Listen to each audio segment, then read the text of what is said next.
I'm Jude, I'm a queer man in my mid-30s, and in an attempt to remind myself that life really actually is worth living, I've bought a house in the middle of nowhere and moved to the Scottish countryside. I've just done my first overnight in the new house, sleeping on an airbed, remembering why I absolutely hate air mattresses. It's impossible to get warm on an air mattress.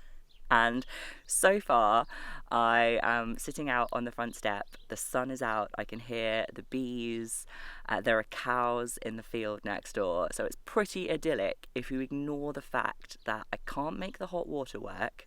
And I tried to heat up the oven last night to heat up an oven pizza for dinner, and half of it doesn't work and the other half works just enough to trip all the electrics in the house. So instead of having a warm hot meal, I sat on my air mattress and ate a little box of cocktail sausages from Marks and Spencer's and a bowl of cornflakes for dinner, because that is the dinner of champions. So it's going to be an adventure. This is my first time living in a rural location. I have no idea what I'm doing. I am currently questioning all of my life choices. The area is beautiful. All I can see are trees and fields and cows, which is amazing. And the first thing I heard this morning when I woke up were cows mooing. So I'm sure that will get old pretty fast. But I'm excited about it. Now, all I need to do is figure out how the hot water system works. Also, when the oven tripped the electrics yesterday, it switched everything off, which reset the UV water filter, because I'm on a well water, so it has a UV filter. To make sure that it's safe to drink. It reset that, and now an alarm goes off.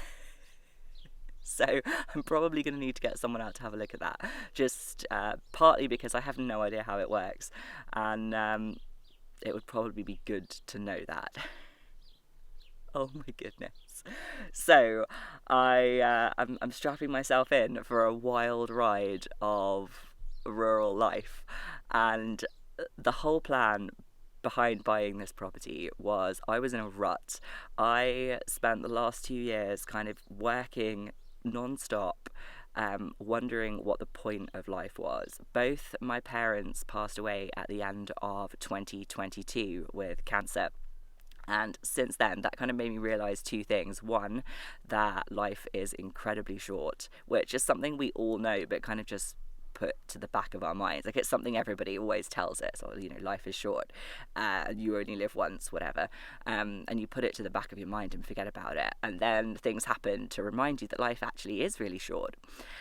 And the second thing, it made me realise that pretty much everyone in my family is dead by their mid-60s, and at that time I was 32, so kind of halfway there, which was something to make me realise that, yeah, I probably did need to make a change.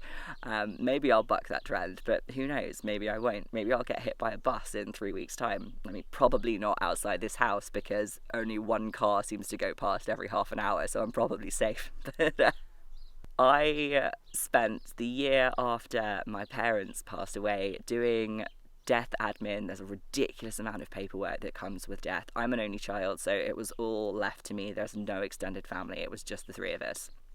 So I did all of the death admin. I was recovering from surgery, and I was working all the time to try and keep the bills paid at my small business.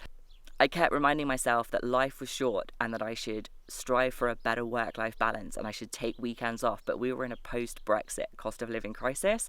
I sold a luxury product and I was working ridiculous hours. I'd taken a huge pay cut to try and keep the bills paid at my studio, and it was difficult. It got to the point where I realised that even though I didn't want to die, I thought it would be easier if I just wasn't here anymore. And when you think that, then you know that it's time that you have to make a change. So that's what I did. I have bought a beautiful old cottage in the middle of nowhere in rural Scotland. My plan is to renovate this 150-year-old cottage, an attached barn, build a backyard homestead, get a dog, and fall in love with life all over again. So if that sounds like something you're interested in, stick along for the ride. I have no qualifications. I have a tiny bit of DIY experience, a bit of YouTube experience, and a lot of inherited tools. So it will probably be ridiculous, but it will be an adventure, and I'm looking forward to it. At least that's what I'm telling myself while I sit here regretting all of my life choices.